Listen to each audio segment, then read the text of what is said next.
Hemos apuntado que el libro de Génesis habla sobre la teoría del caos. La teoría del caos nos dice que todo tiende a la entropía, todo tiende al caos.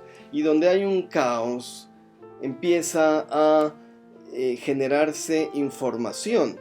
Esto aplicado a los fenómenos sociales.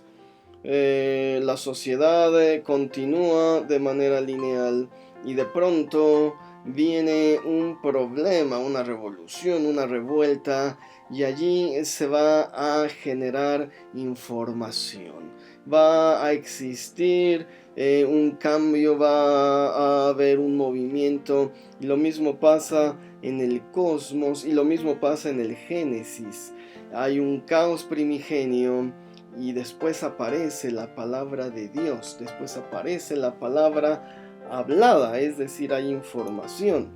Lo que los científicos todavía no entienden es porque el caos genera estructuras cada vez más complejas. Esto es algo que sigue siendo un misterio. Si destruimos un vaso, el vaso ya no va a tener su forma, sino van a ser un montón de pedazos de vidrio. Sin embargo, esos pedazos de vidrio formarían estructuras todavía más complejas en un futuro. Aplicado al universo, los cúmulos de galaxias, el intrincado sistema casi de filamentos en que están unidas los supercúmulos de galaxias hasta conformar una estructura increíblemente compleja. Y lo mismo sucede con la vida.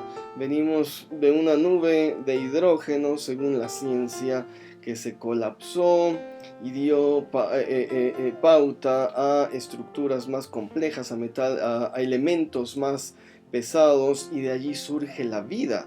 La vida viene de un caos cósmico, del impacto de cometas, de la extinción masiva de los dinosaurios. No estaríamos aquí si no hubieran pasado una serie de acontecimientos que la ciencia cataloga como fortuitos, acontecimientos salidos de la casualidad. Lo complejo de todo esto es que el caos primigenio del universo empieza a girar en torno a la gravedad.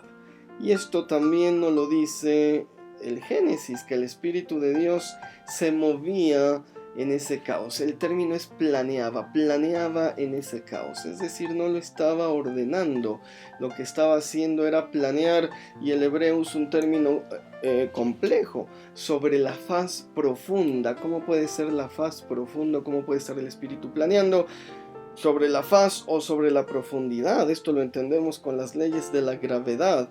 El espacio gravitacional que ejerce un cuerpo es lo que va a ondear el universo, y es lo que va a permitir que la luz pase, que los planetas giren alrededor de otros cuerpos, los cuerpos alrededor del universo. Es decir, el Espíritu Santo va a generar ese peso gravitacional para que el universo empiece a funcionar. Va a poner la gravedad en el universo. Esto, en términos espirituales, es increíblemente complejo, porque nos está hablando de que nuestra vida también es caótica. Debemos estar abiertos en primera instancia al mover del Espíritu Santo, a romper el confort, a romper la monotonía, y dejar que el Espíritu se mueva, dejar que el Espíritu planee, entre y rompa los esquemas y las configuraciones mentales que tenemos, y entonces produzca este efecto gravitacional en nosotros, que en términos espirituales es el movimiento.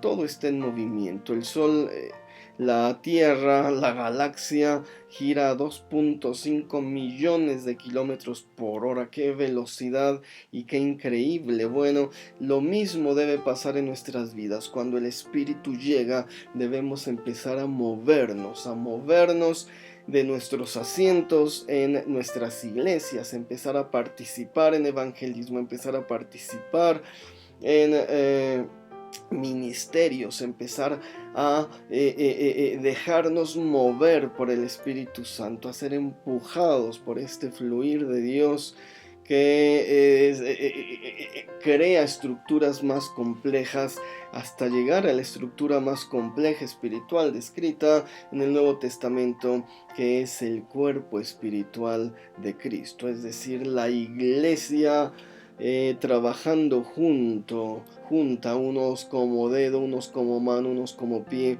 y unos como ojo. Hermanos, dejemos que el Espíritu venga a nuestras vidas y que de ese caos, que de ese desorden que introduzca, cree estructuras complejas. Dejemos que la gravedad del Señor nos impacte para que empecemos a movernos en los ámbitos espirituales, para que empecemos a movernos en la revelación de Dios y en la revelación de su Espíritu. Que el Señor te bendiga, que el Señor te prospere, que el Señor te dé los anhelos más profundos de tu corazón. En el nombre que es sobre todo nombre, en el nombre de Yeshua HaMashiach. Amén y amén.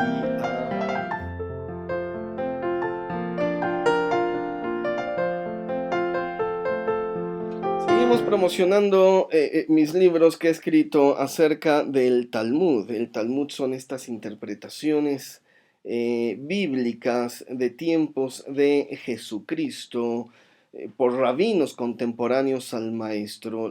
He retomado las mejores historias y las analizo con detalle a la luz del Nuevo Testamento para contextualizar de mejor forma la vida de Cristo, sus milagros, etcétera. Interpretaciones bíblicas sefaradíes. También es un libro sobre los rabinos de la comunidad española del siglo XVI. También estas interpretaciones vistas a la luz del Nuevo Testamento. Los nombres de Dios, una compilación de más de 1000 nombres de Dios en hebreo, español y su transliteración como suena de Génesis, Apocalipsis. Con una introducción donde explico cómo surge, en dónde aparece el nombre de Dios y cómo se va transformando a través de los siglos. Los 1000 nombres de Adonai es el mismo libro sin introducción, son los puros nombres de Dios para una persona que quiera tenerlos a la mano en alabanza, en guerra espiritual, etc. Y hemos redactado un sidur, es decir, un libro de oraciones judías con implementos, con versículos del Nuevo Testamento, para una persona que quiera retomar el judaísmo ortodoxo clásico, pero también con una óptica y con una visión del Nuevo Testamento. Están los libros allí en amazon.com, búscalos por mi nombre. El Señor te bendiga en el nombre de Jesucristo, en el nombre de Yeshua HaMashiach. Amén y amén.